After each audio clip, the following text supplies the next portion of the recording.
इधर गता मज़ीद तफसील दिए बिलाल फेरोज़। जी बिलाल फेरोज़।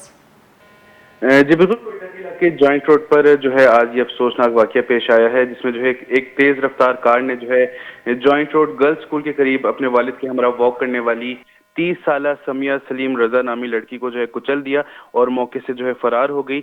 लड़की इस हादसे में जो है शदीद ज़ख्मी हो गई है और उसकी दोनों टांगें जो है शदीद मुतासिर हुई थी, जिसे फौरी तौर पर सिविल अस्पताल मुंतकिल किया गया, जहाँ वो ज़ख्मों की ताब ना लाते हुए जो है अब से कुछ देर कबल जहाँ बाक हो चुकी है।